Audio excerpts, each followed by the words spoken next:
Sono le prime ore del mattino. Un ufficiale osserva col binocolo le posizioni inglesi sulle alture. Il fumo sollevato dal bombardamento aereo italiano del giorno prima non si è ancora estinto.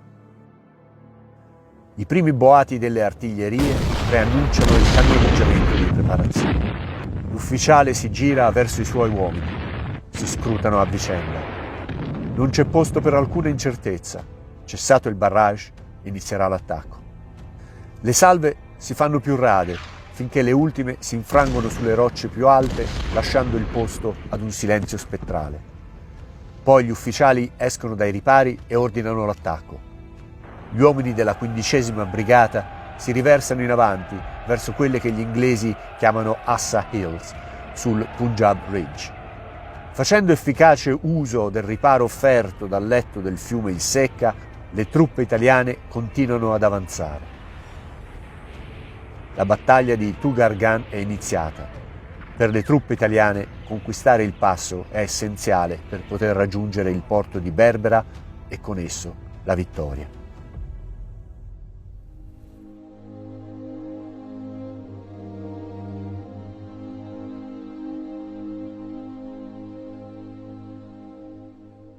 In seguito alla dichiarazione di guerra italiana contro Gran Bretagna e Francia il 10 giugno 1940, la percezione britannica degli italiani in Africa cambia drasticamente.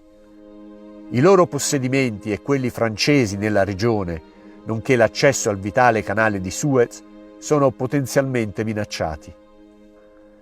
Il duca d'Aosta si rende perfettamente conto della situazione e piuttosto di stare ad aspettare di essere attaccato dagli inglesi, lancia rapidamente attacchi ai posti di frontiera britannici in Kenya e Sudan. Vengono prese alcune piccole città all'interno del confine con il Sudan, come Kassala e Gallabat.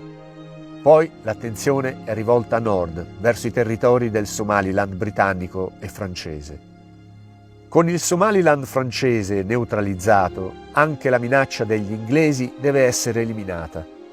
Questo impedirebbe un'azione britannica contro l'Harrar italiano ed eliminerebbe ogni contatto fra i francesi a Gibuti e i britannici. L'attacco alla Somalia britannica viene autorizzato da Pietro Badoglio il 28 luglio 1940 e ha inizio il 3 agosto. Informazioni circa la consistenza delle forze in campo varia molto a seconda delle fonti, ma in generale possiamo dire che le forze inglesi nella Somalia britannica ammontano a 11.000 uomini e sono composte da battaglioni di fucilieri, battaglioni indiani del Punjab, un battaglione scozzese e compagnie di cammellieri. Quelle italiane, comandate dal generale Guglielmo Nasi, ammontano a 5.000 uomini, 3 battaglioni nazionali, più alcuni battaglioni coloniali, alcuni pezzi di artiglieria di vario calibro, qualche carro armato e autoblindo. Le forze italiane sono divise in 3 direttive di attacco. La colonna di sinistra, comandata dal generale Sisto Bertoldi, comprendente la 70ª e la 17ª Brigata Coloniale, la colonna centrale, comandata dal generale Carlo De Simone, comprendente la divisione Harrar, la 13ª, la 14ª e la 15ª Brigata Coloniale, una compagnia carri M, una compagnia carri V-35, uno squadrone autoblindo Fiat 611 e una batteria da 149 13. Ci sono poi le forze direttamente controllate dal generale Nasi. Una colonna costiera, comandata dal generale Passerone, comprendente un battaglione di camicie nere e alcune unità miste. La colonna di destra, comandata dal generale Bertello, comprendente un battaglione coloniale, 2 battaglioni di Dubat e una batteria di artiglieria cammellata. A queste forze si aggiunge la riserva, comprendente la 2ª Brigata Coloniale e comandata dal colonnello Lorenzini. Già il 6 agosto il generale Nasi ordina alle sue colonne di muovere in direzione di Berbera, con l'intento di superare di slancio le difese britanniche poste a semicerchio intorno alla città. Il 7 agosto prende il via la seconda fase dell'attacco, che, dopo 3 giorni di marce di avvicinamento alle posizioni nemiche, porterà alla battaglia dell'Argan.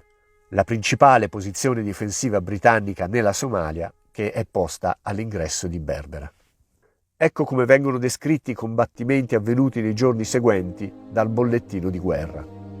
L'attacco ebbe inizio nel pomeriggio del giorno 11, preceduto ed accompagnato dall'intervento dell'aviazione che, agli ordini del generale di brigata aerea Collalti, agiva con ondate successive di bombardieri sugli apprestamenti difensivi nemici e con incursioni di cacciatori mitraglianti sui campi dell'aviazione nemica.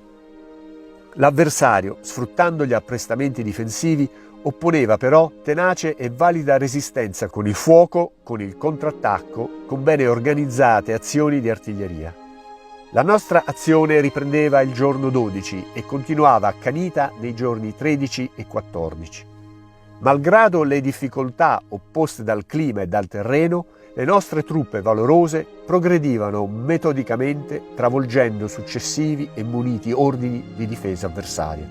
Il giorno 15, previo violento bombardamento aereo, seguito da precisa preparazione di artiglieria, la 15ª brigata alla nostra ala destra conquistava di slancio gli ultimi capisaldi nemici a cavallo della rotabile per l'Ufaruk. Nel solo caposaldo numero 1 venivano fatti prigionieri 13 ufficiali ed altri militari inglesi e nel suo interno si contavano oltre 200 morti di un battaglione rhodesiano.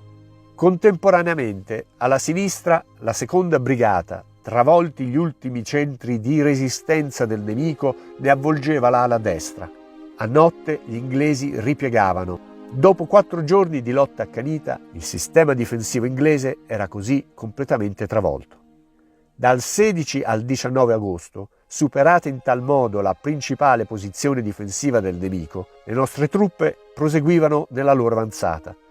L'aviazione continuava a conservare il predominio del cielo, proteggendo le sottostanti colonne, bombardava e volgeva in fuga rinforzi nemici accorrenti, infliggendo loro sensibilissime perdite, ed iniziava un sistematico bombardamento delle navi da carico e da guerra che il nemico faceva affluire nel porto di Berbera. Una nostra colonna autocarrata, costituita con elementi di volontari tratti da tutte le forze armate, da un battaglione di camicie nere e da uno indigeno, agli ordini del luogotenente generale Passerone, partita da Zeila, raggiungeva nel frattempo Bulhar, lungo la strada costiera che da Zeila conduce a Berbera. Il gruppo De Simone presto urtava presso la Faruk con il 2º sistema difensivo, anch'esso munitissimo di reticolati, trincee e caverne, sul quale avevano ripiegato le truppe sconfitte e dove erano affluiti gli ultimi rinforzi disponibili nel territorio della colonia. Il 18 agosto anche tale ultimo baluardo inglese, investito frontalmente ed avvolto alle ali, veniva sfondato. Battaglioni indiani, con accaniti contrattacchi, cercavano invano di liberarsi dalla pressione dei nostri, per poi fuggire in direzione di Berbera.